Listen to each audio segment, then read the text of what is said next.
Hi, so we'll discuss creative grammar for young writers. So today's session will focus about grammar with writing. And also we'll start with young writers because in our context we can use similar strategies for adult writers for elementary or secondary school. Okay?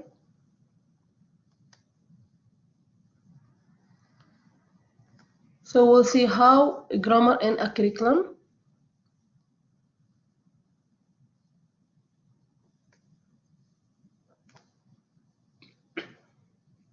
So today it will be about a research. A study was done in England.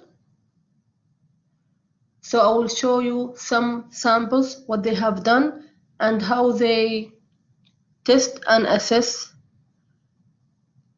all the searches through their study and research. Okay?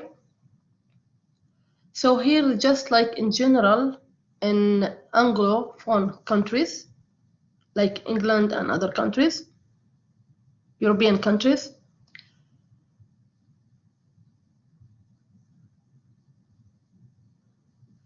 so, for example, in the US in 1966, in that time, they had a conference and they discussed the issues of grammar.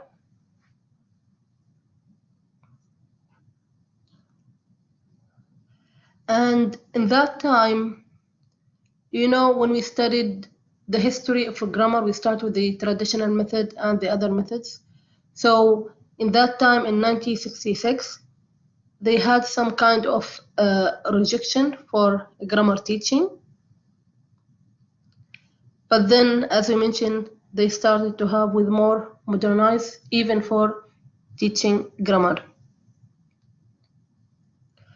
So if we think about policymakers, because also we have, the curriculum development. So you have to know what the opinion of the policy makers. So for over 50 years, what they think. They think that some of them, that the grammar doesn't help users to use language better. They think that, grammar is only about error correction, accuracy, correctness, and all that.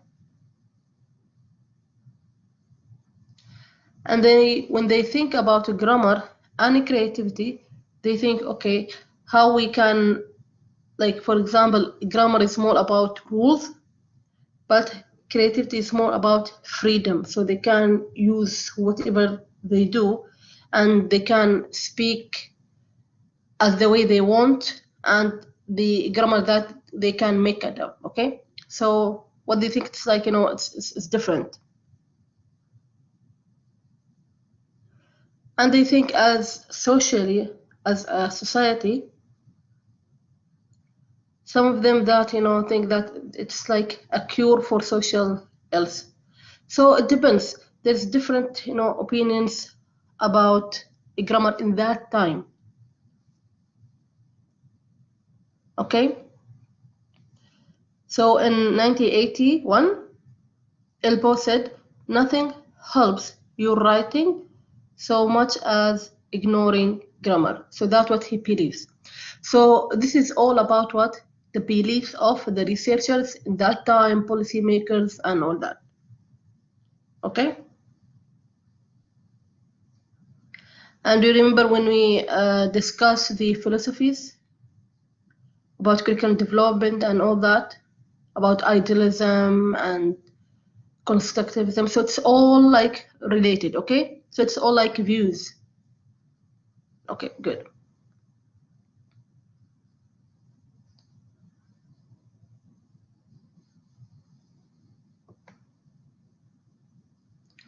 So in England, the UK as an example, when they have their national curriculum. So national curriculum, that's mean it's what? Centralized in all like school system. Like for us here, we have the Ministry of Education, so we have a national curriculum, which the government use. And it can be a little bit different maybe than the private schools, so it depends, okay? So here as an example, we will have the England, and we choose England because English as start as a Latin language and all that, it was in England, okay?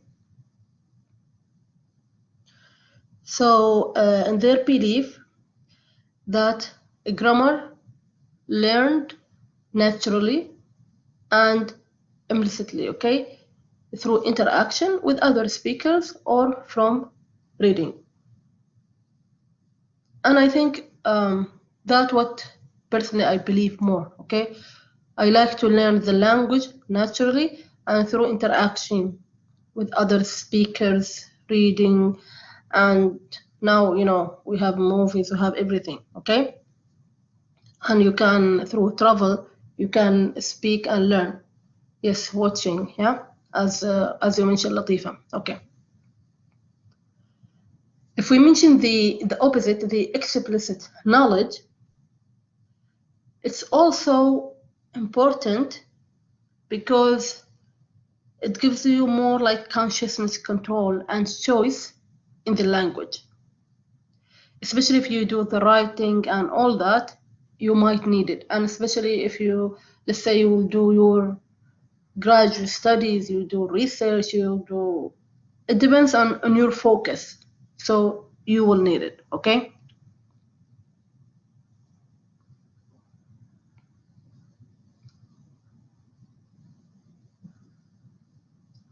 So how they do it? So they try to build the knowledge, the student knowledge, through the other skills, the writing, the speaking, reading. So they will focus on grammar. And the student will be familiar with some grammatical concepts. They will try to encourage the student to apply it, to explore that context in their speech, in their writing, and with others. Especially with young learners, later on they will try, when they get more to grow more, they will have more complex language in their writing and speaking. So the teacher will try to build on that step by step, and they will try to have more smooth transition to more complicated writing. So that the natural curriculum in England try to do. So they start with more natural for young learners and more explicit for adult learners. Okay?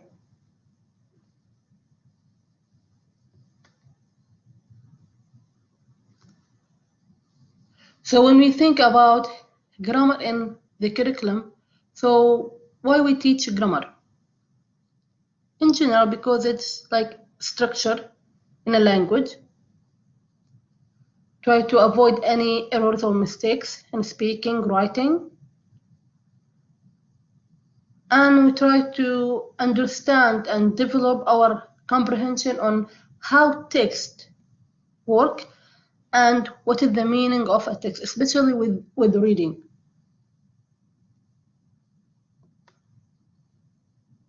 So here, as I said, today it will be about research on grammar teaching.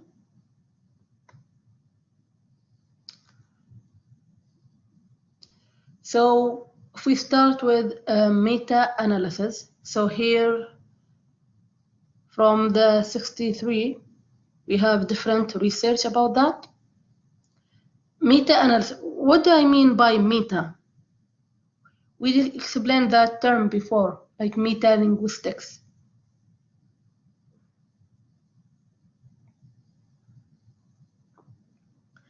Yes, no, Salama al-Latifa? By writing, yeah? What does it mean? Meta, the term meta-analysis?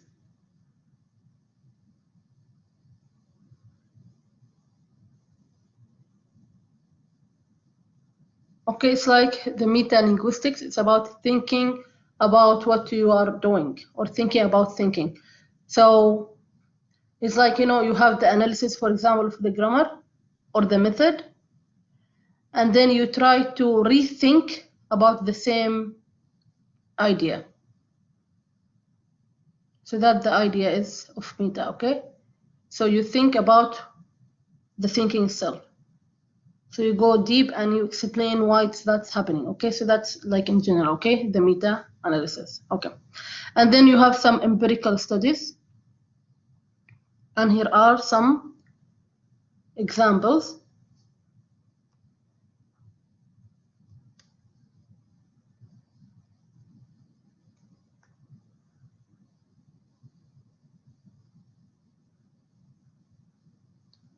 So here, if we think about the studies of empirical and also the meta-analysis, so the empirical research is not that strong, and the same studies are often cited in each successive meta-analysis. So the weaknesses that the study investigate teaching a grammar course and teach writing separately. So when they do those research, they are separate. Like how you teach it is different than you teach grammar or writing. Some of the research, they are in very small scale with a small group.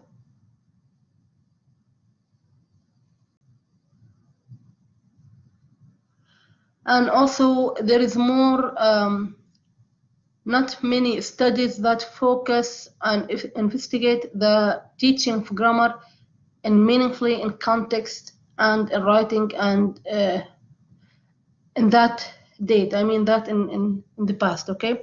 Not many, but by now there is more studies about that, like how you teach grammar and you focus in context. Okay, so in that time in the UK, they didn't have that much study on that. If we think about the theories,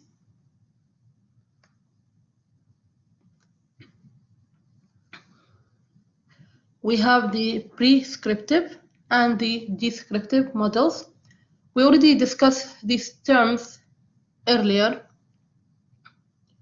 So when you say the prescriptive theory is of a grammar writing relation, argues for the importance of grammar in securing correctness in writing expression, how language should be used. So prescriptive, that we prescribe that. So we think about grammar, it is important for accuracy. A descriptive, from the word describe theory of grammar writing relationships, argues for the importance of investigating how grammar is used in different text and context, how language is used. So the descriptive is like, you have something, you have the grammar in a text, and then you try to describe how they use it. The prescriptive, no, it's like how the language should be used. So it's more about the rules and all that. So it is like the prescription. Okay, so did you understand the difference between the prescriptive and descriptive? Yes, no, Salama, Latifa, did you understand the difference?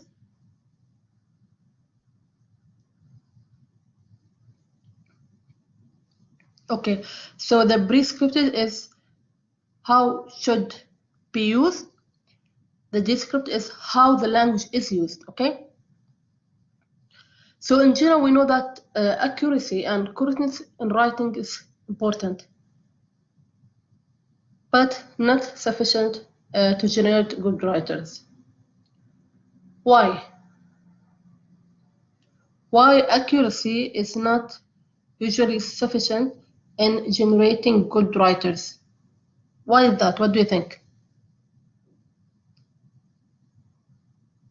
What do you think?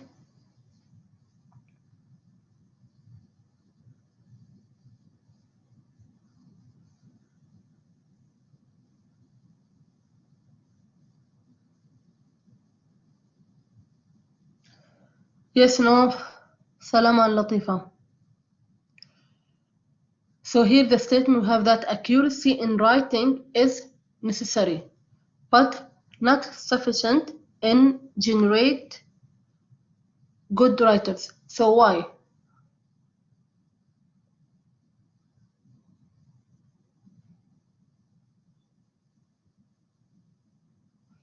So let me see. For example, writers, they write sometimes about fiction or novels or so as a writers, when you start to write, you have imaginary ideas and all that, and you do free writing and all that. So when you start, you don't focus on the accuracy. So you write, it's free writing, and then at the end, even with the accuracy and correctness, you can give it to someone to edit. Yeah. So that's the idea.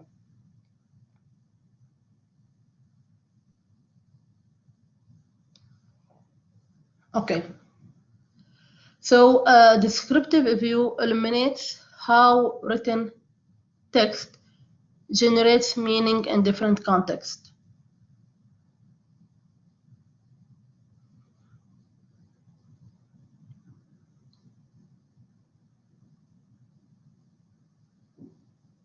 Okay, so here they mentioned when you have a descriptive view, that elements how written text generate meaning in different contexts. So that's what they say. If you think about how language is used in different contexts, so you think about the different contexts and the meanings. Okay. So when you have explicit knowledge, direct knowledge. So what do we have? So what do we mean by explicit knowledge? What do we mean by that? We already explained that term many times. Okay, and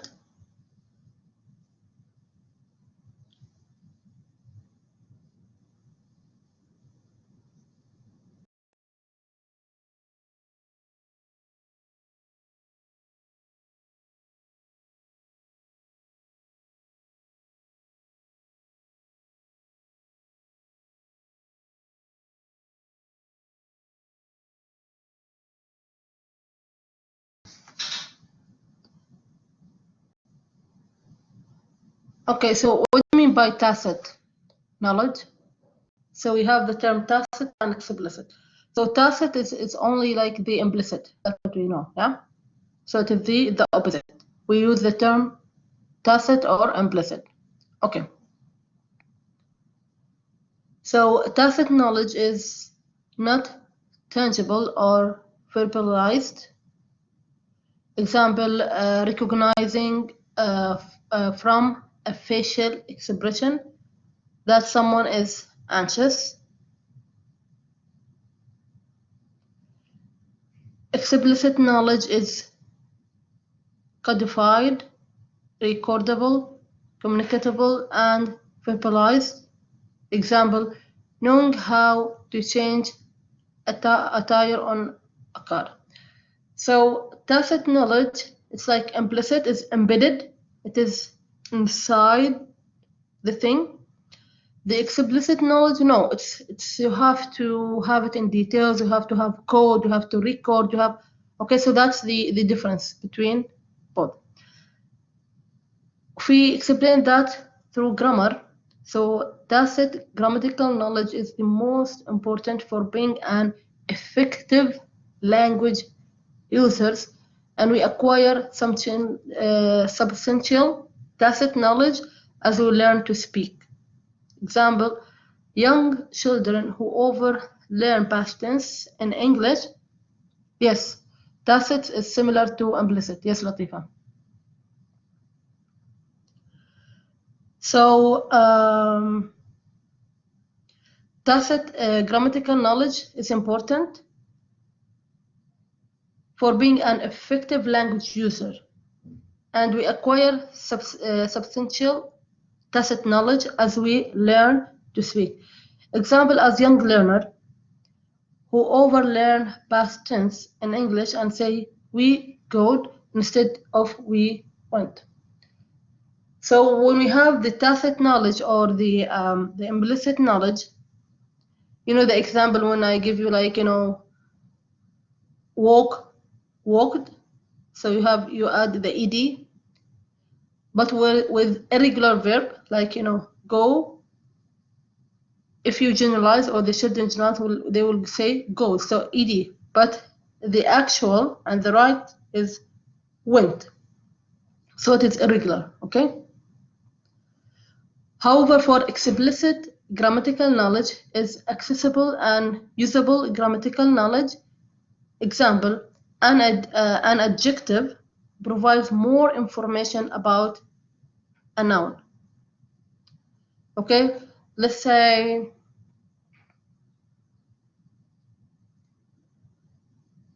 we'll explain more.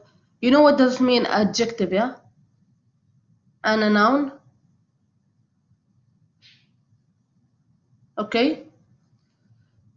Okay, so explicit knowledge is learning knowledge.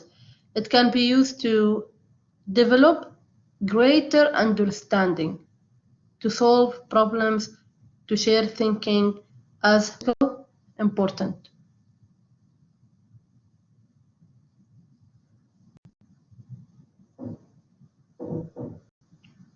Okay, so explicit, you can have more details, more information. Okay.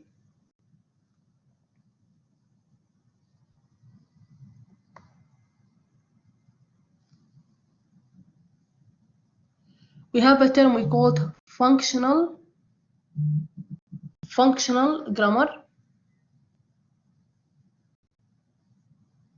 It means that to show the grammar as a meaning-making resource and to describe grammatical categories by reference to what they mean, an insightful mode of entry to the study of discourse.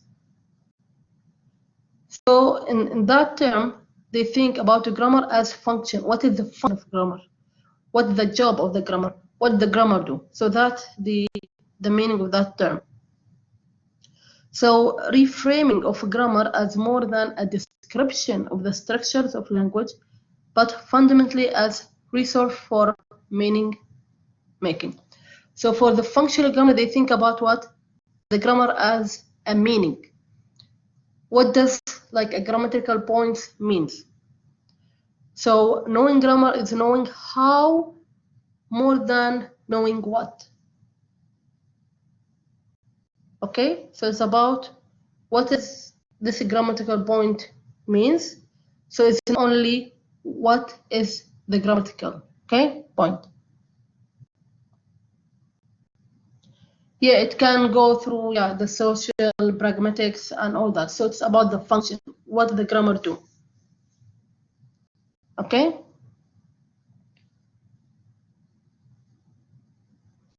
So it's about how we write something. It's as important as what we making meanings. So for example, you want to write, when we have different type of questions when you ask. So sometimes you ask questions for what? For permission, to take permission.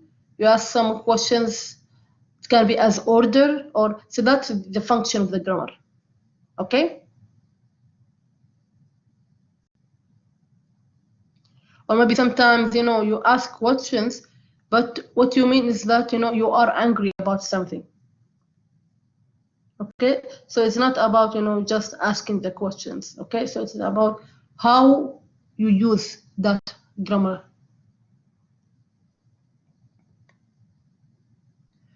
Okay, grammar as a choice.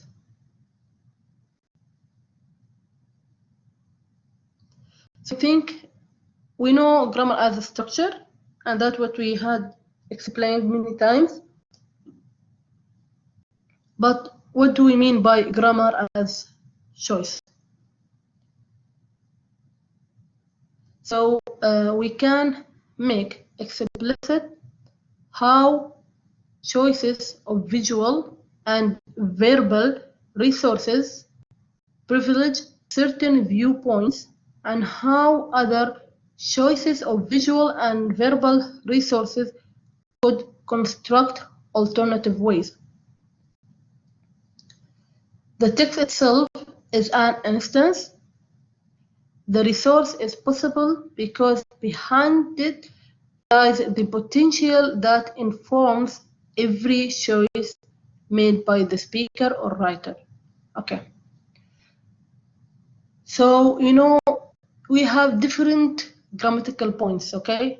And even with the function as functional grammar. But sometimes, as a writer or a speaker, you might choose like a specific grammatical point rather than other type of grammatical point. So that is based on your choice. What do you want to say and how the way you want to say it and what type of grammar you will use. Okay, so that's the idea of grammar as choice. We will have different examples, okay? But you got the idea, grammar as choice?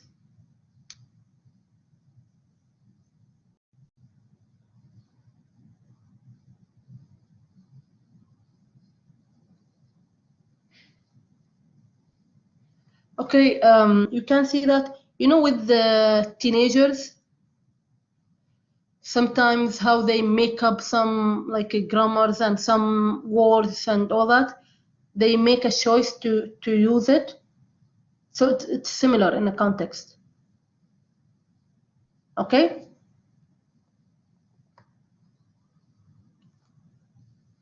So the grammatical choices we make, including pronoun use, active or passive verb construction, and sentence patterns, represents relations between writers and the world they live in. Word choice and sentence structures are an expression of the way we attend to the words of others, the way we position ourselves in relations to others. In this sense, writing involves cognitive skills at the level of idea development and at the sentence level. So it's more like details about the grammar as a choice. So you, as you write or you speak, you choose what kind of grammar that you will use, in which tense, even is it like continuous or not. So that is based on what you are thinking about as like cognitive skills. Okay?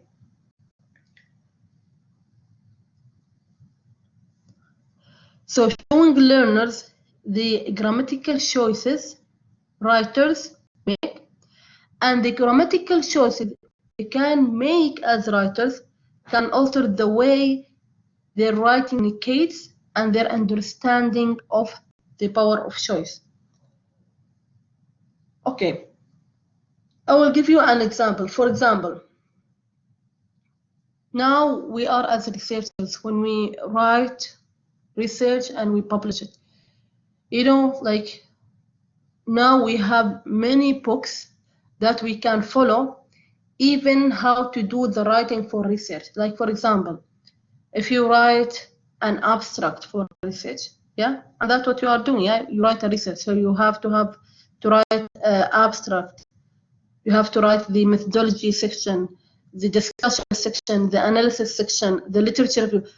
That's all like, the way of writing is, in a way we have to follow, even with the style, the ABA style, yeah, and MLA and the citation and references. So what does it mean? So in that context, we don't have the choice to do it, yeah? But if you do like, free writing or novel writing or others, or fiction, or so you have more freedom to write as the way you want. Okay?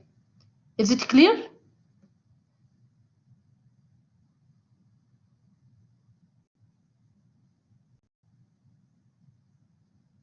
Okay.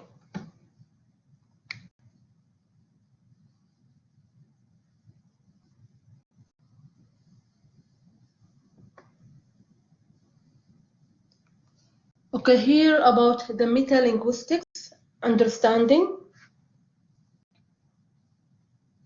So as I told you, today is all about research, okay? And what other researchers mentioned regarding the grammar.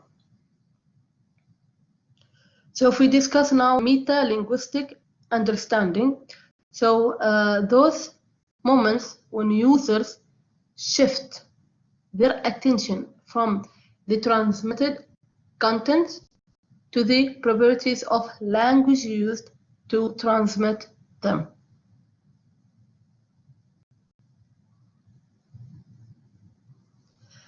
So it's all about, the transfer, okay, or transmit, okay, using the language, okay, and how you do that, and how you do this, okay. So the ability to take language as the object of observation and the referent of discourse. So here, when we do the discourse analysis and all that, so the language, you have, let's say, a text of or grammatical point, and you do kind of analysis. You observe it and you try to refer it back to a specific type, okay, with coding and all that. It's like, when you do it for corpus also. The explicit bringing into consciousness of an attention to language as an artifact, and the conscious monitoring and manipulation of language to create desired meaning grounded in socially shared understanding. So it's all about, when you have the consciousness and try to monitor it, follow it, and see it and manipulate it, okay? And you create, a different meaning that you share it in a context. Okay, it's like, as I told you, like for teenagers, the term they use, and even with some grammatical points, how they use it, they might use the same term, which might, let's say, general people, like, let's say, with different ages, they might use it, but with teenagers, the meaning will be different.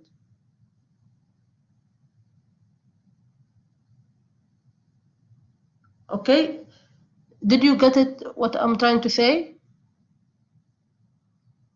Did you understand? Okay, let's think, okay? If we say like Corona,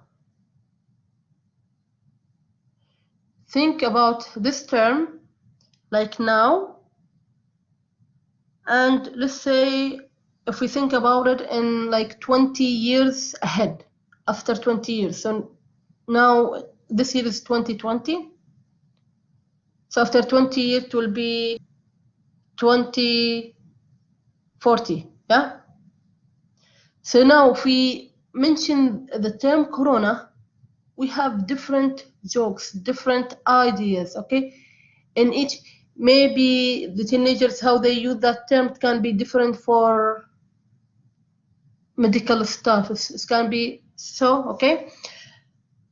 But after 20 years, maybe through history, the term can be used in different contexts and in different meanings, different, even as a social understanding can be different, okay? Like, for example, in the social media, there is a Mexican lady. She gave a birth for twins. Did you see that? So she named her twins, one as virus and the other one as corona. Yeah.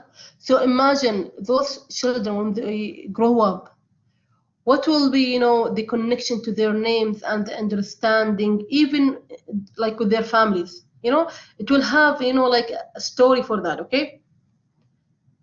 Okay. So that the idea of, you know, when you think about metalinguistics, understanding and all that.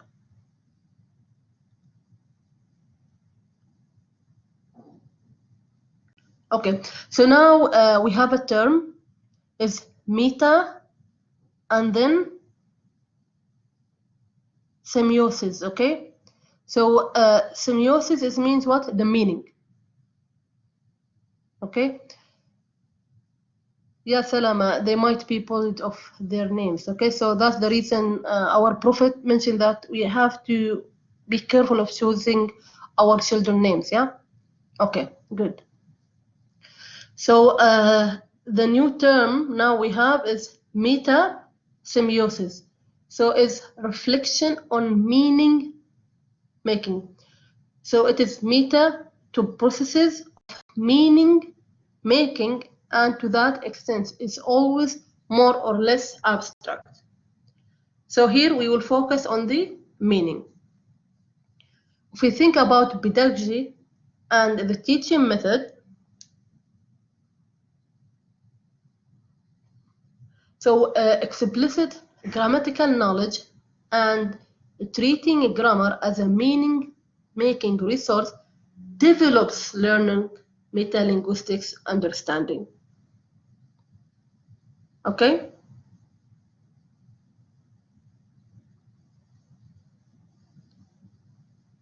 So in these points, we try to connect the meaning to the grammar. Okay. So if we think about grammar and we connect it to the writing.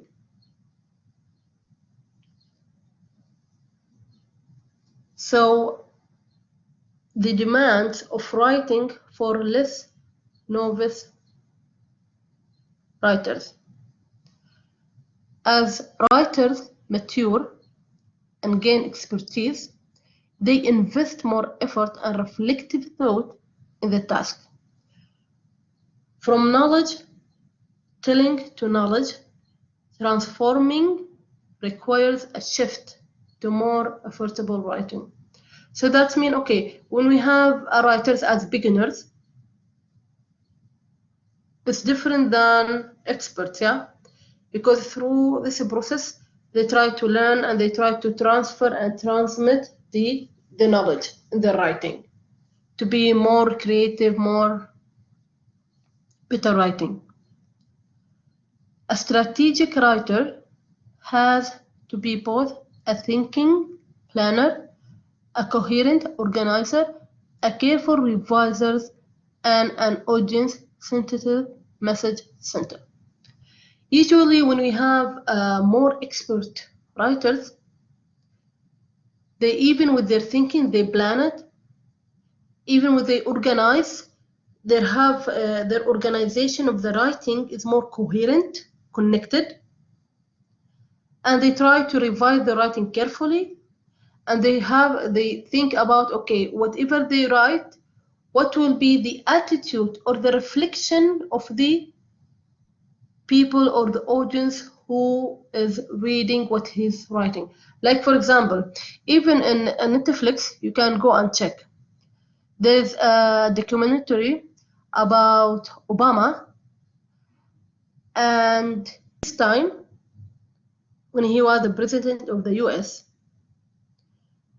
In that documentary, they have, you know, some events, and they talk to some people who's working with Obama. Like for example, you know, there is someone who's writing his speech.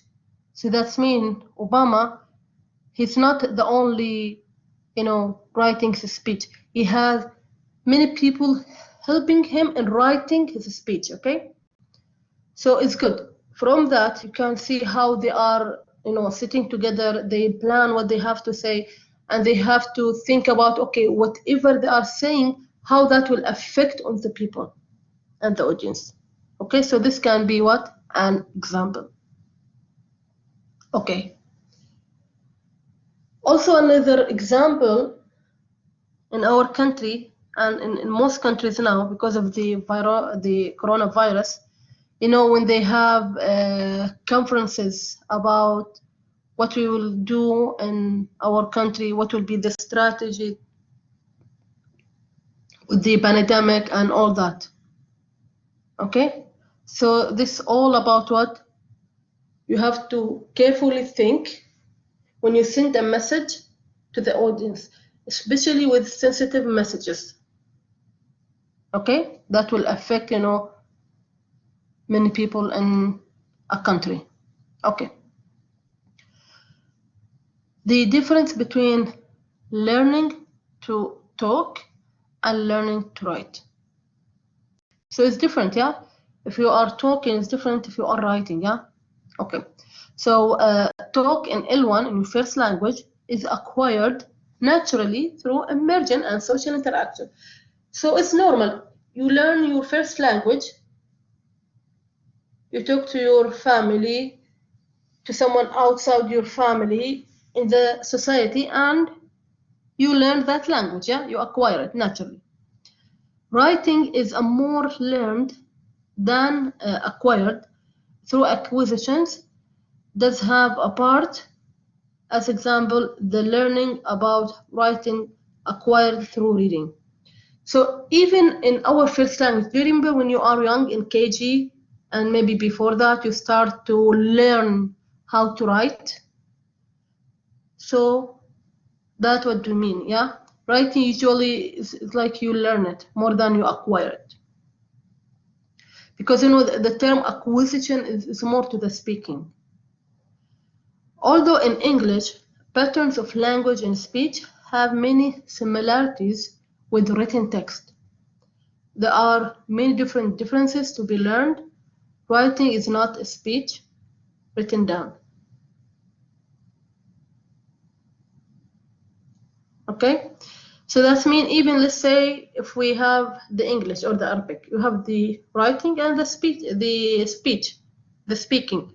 So even with both, sometimes you have different patterns. But I mean, if you are a president, I want you to speak to the audience or to your people. Usually, you use the speech is pre-written. So when you speak it, even it's like written. So it depends on the context. Okay, it's more formal. It's less naturalistic. Okay.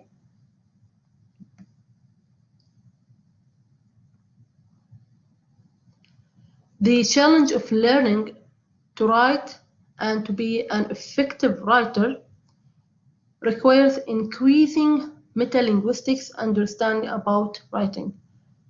So for the writing, it's more about metalinguistics because you have to think about what you write. Research has addressed metalinguistic understanding in the context of writing, expect in relation to early years writing development. There is a limited understanding of how older writers beyond the early years develop metalinguistic understanding about writing. There is limited investigation of how teachers foster metalinguistic understanding for writing and the instructional interaction which facilitate this. So here is like, when you think about grammar and writing and metalinguistics, it's like, let's say we are as writers, we are as teachers, how we do that. So let's say you are writing, and while you are writing, especially if you are a second language learner, you are not a native speaker of a language. So when you write, also you think about what? Grammar. Oh, did I write it the right way? You know what I mean? So that's the dilemma, yeah? You think about what you write. Did you write it in a grammatical way? Is it accurate or not?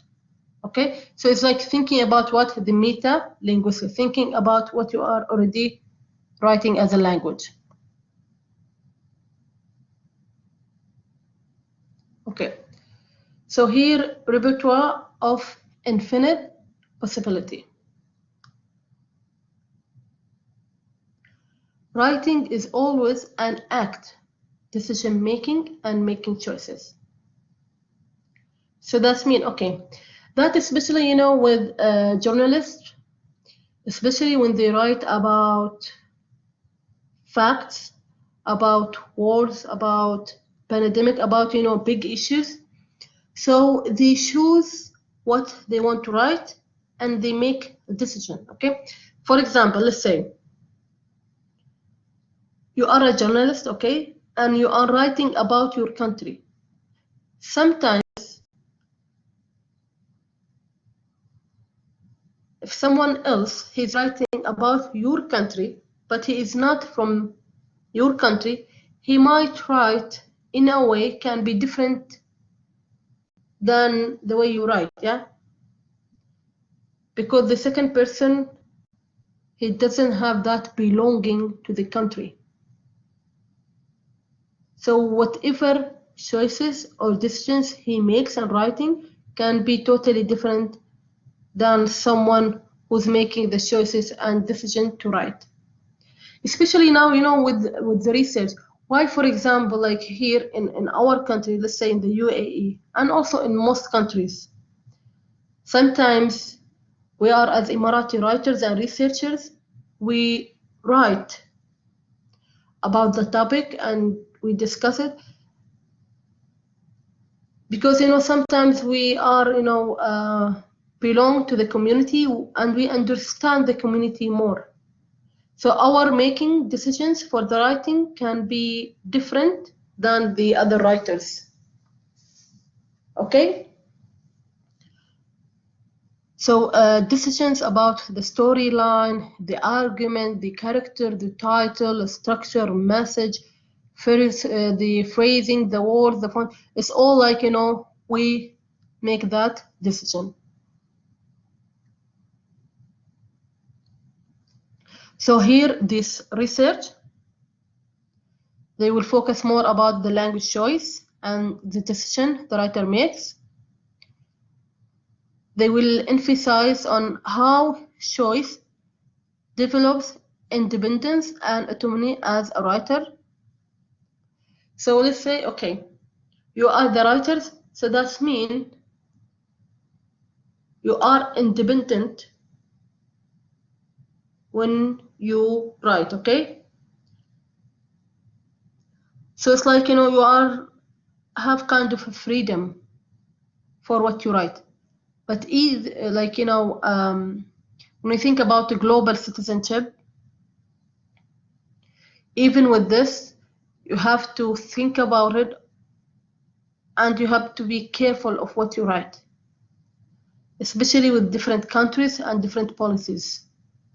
Okay, especially with issues related to the security and all that. Yeah, and here they will discuss, as we said, the repertoire of infinite possibility. We will have more about those terms, okay? So here we'll discuss the research more, what they have done and all that for this research. Okay, so for this research, they have different perspective. So they have theories regarding grammar and curriculum. They will think about what is the pedagogy or the teaching method that will be used. And they will study more previous study. So that means they did already like literature review. Okay. Here, what is the context for this research?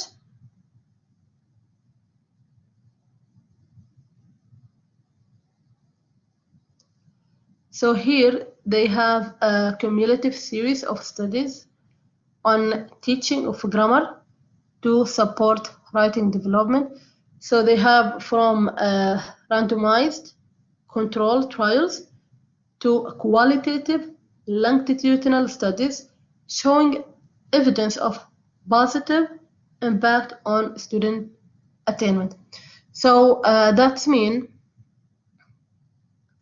it's like, there are many studies discuss about the grammar and the writing.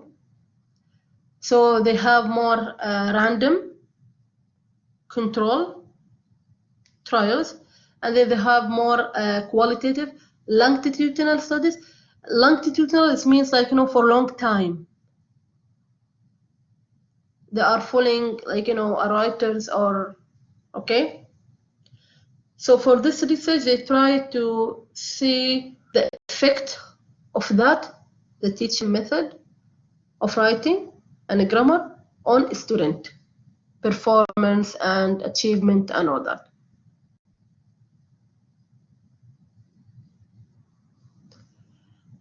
And so they try to develop explicit metalinguistic understanding about writing and a writer. So it's the explicit knowledge which can be internalized and acquired.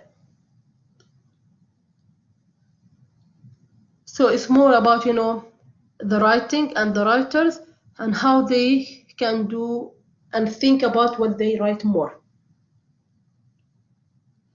Also, this research is discussing the application or the implementation, so how they do it. So that means how teachers adopt the pedagogical approach and the challenges they face. So they have kind of teaching methods. So they check how the teacher did it and what challenges they face. Okay?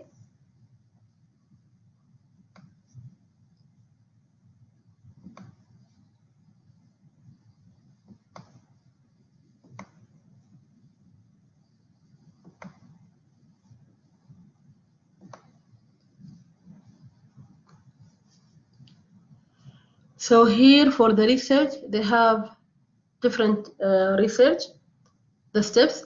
So they have, as I said, the first one, the randomized control trial. So they have a student from 12 to 13 years old. And then they have the quasi-experimental. So it's like experiments, but it's in between. So the same age of the students. Okay, they are weak writers, so their level of writing is weak. And then the third study, again, is experimental. The age of the students are older, so it's 14 to 15. They try to investigate the reading-writing link. So what is the link or the connection between the writing and the reading? The fourth study is the same as randomized control trial. So they try it and they choose random students. The age from 9 to 10, so it is less. The fifth study is the same randomized control trial. The age, the same, will be from 9 to 10. The sixth is longitudinal study. So it was for a long time, like 3 years. And they tried to think how those students develop metalinguistic understanding. So it's all about, the conceptual development, application in writing, relationship between teaching and student learning. Okay, so this is how they did the study. So the study is very long. Okay, and they have when they have the effects, so sometimes they have positive effect, sometimes they have small positive effect on those studies. Okay.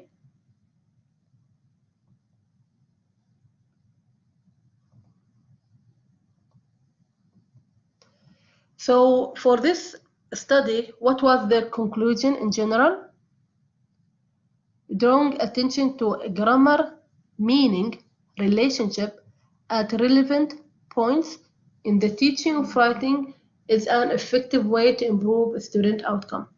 So what they are saying that, when they try to like teach grammar and also they teach meaning, so that was good and to improve the student achievement in writing. It seemed to be generalized across multiple groups, but there are factors which affect its success or otherwise. Teacher grammatical subject knowledge, teacher capacity to see how texts work grammatically, teacher confidence in managing high quality talk and writing. So that means they have different groups. So they think about the teachers. So those studies affected because different teachers they have different knowledge about the grammar. Different teachers even they see the text with the grammar differently, okay? And also about the teacher confidence. Can they do that with high quality or not? Okay?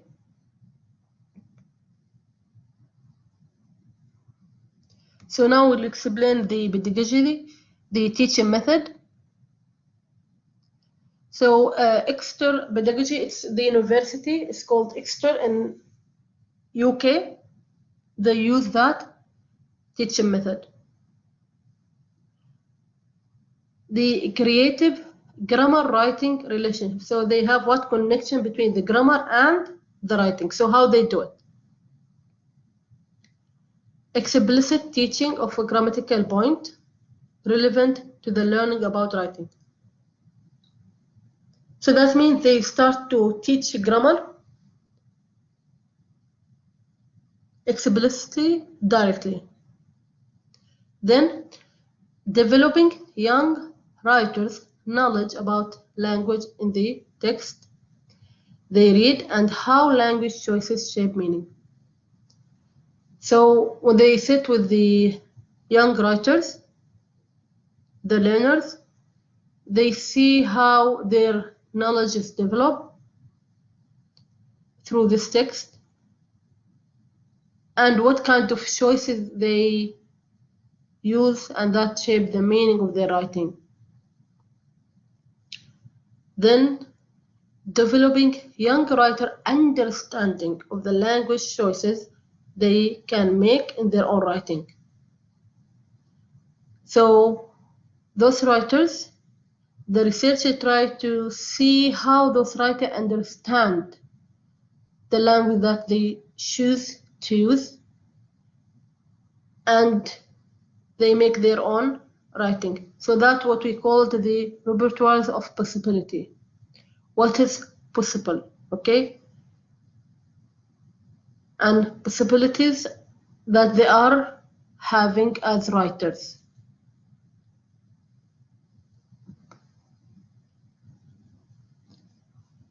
So the teaching method, it has some principles, criteria. They call it LEAD, L-E-A-D. There are 4. So the first one is links. So they make a link between the grammar being introduced and how it works in the writing being taught.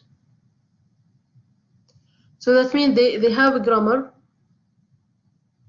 So they introduce it and then they have to write. So they try to have the link between both. Second one is the examples. Explain the grammar through examples, not lengthy examples. Explain. So they use it as implicit, yeah? So with examples. Third stage is from the word authentic. So it is what? Authenticity. Use examples from authentic text to link writers to the broader community of writers. So with those young learners, the writers, they try to have authentic text, so they will be connected to the community. Like for example, now they can write about what? Coronavirus, yeah? what is happening, the stages, how it is, spread all the word and all that. So it is connected to the real life. The third stage is what? Discussion. So build in high quality discussion about grammar and its effect. So that means they will try to discuss it. Okay?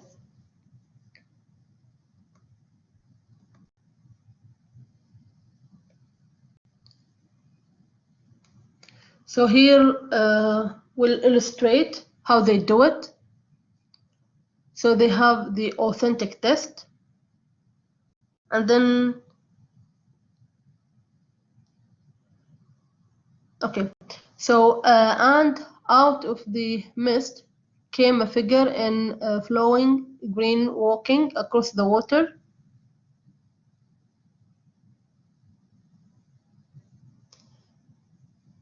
So this was the text about water and flowing green and all that. Then they try to link between the grammar and the meaning. So some questions will be asked like, read this sentence aloud. Where will you put the emphasis? What possibilities are there for reordering the sentence? How does this change the emphasis? Okay, so what they try to link the grammar and the meaning. A figure in flowing green walking across the water came out of the mist. So here they will have more discussion. So read about these sentences aloud, how they portray this moment in the plot differently. How might you film these two sentences? Okay, and then they will have more examples. So what do you think is the effect of moving the adverbial out of mist to different places in sentences? What do you think is the effect of putting the subject, a figure, after the verb came in the first sentence? Okay, so here as what the method they use as an example.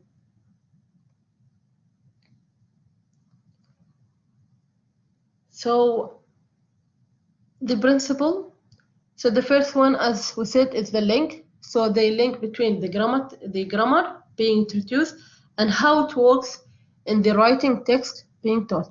So why they do this? Because the researcher try to establish a learning relationship between a grammar structure and how it creates the meaning in a particular text or context. Okay, so they try to have the relation between the grammar structure and the context. The second one, to make tacit or implicit knowledge explicit, or to create new explicit knowledge which can be internalized. Okay, so from implicit to more what? Explicit to more direct. And then to develop knowledge about how text works. So they try to do all this through what? The link principle or stage. The second one, the example. Explain the grammar through example, not lengthy explanation. So what they do through this, they try to foreground the learning emphasis on how text work, not on the grammatical labeling and identification. So here they want to teach them how the text work. Okay, what is the meaning and all that. So it's not only about naming and labeling the grammatical point. Like it's not about, let's say, like go is a simple present tense. Okay, or no, they try to teach them how they can use it as examples. Okay, to support grammatical learning through seeing grammatical examples in context and hearing the grammatical meta language. So through the example, they understand what the context and the meaning. To avoid using grammatical definitions which are not very accessible to learners. Yeah. So it's not about how you define the grammatical point and you label it. No, it's more about you try to learn it naturally through examples. So it's not like the grammar translation method in this stage. The third principle or the stage, the authenticity. Use examples from authentic text, real text, to link writers to the broader community of the writer. Because you want the learner or the writer to be connected to the society and the community. So why you use this principle? Because to foreground the reciprocal relationship between reading and writing and between being a reader and a writer. Reciprocal relationship, it means like, it's like connected, it's like, a spiral, it's like circle, because, you can start with this and you can end up to this. So the relationship is like, is overlapping between the writing, reading, and also the reader and the writer. Because, if you are a writer and if you want to be a good writer, you have to read, yeah? And the opposite. Okay. So you try to analyze language in context. So in this one, when you have the authentic real text, you try to analyze it, yeah, in context, to avoid fake examples or formulaic approaches to teacher writing. Yeah. So in this stage with authentic text, you don't have to have fake examples. No, you just bring examples with sometimes with can be from the news or related to science, or so it's what is more real text, and it's good, yeah. So that means the reader or the writer can read and write and also gain knowledge about a specific topic, yeah.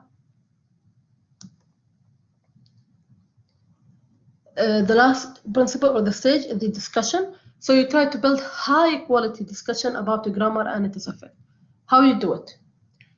To draw on the substantial body of research emphasizing the importance of the talk for learning, to acknowledge that writing floats on a sea of talk, to develop verbalizable, explicit knowledge about the effects created by particular grammatical choice, to support learner independence and autonomy. So through discussion, you can do different things, because the writer discuss and you can understand what he or she is thinking about. Okay, so they verbalize. So we think about why they choose to select that specific grammatical point and all that, and at the end the learner or the writer will be what? Independent, yeah, he can do it by himself. So we'll stop here, okay, and next class inshallah we will continue with this research because it is very interesting. Thank you.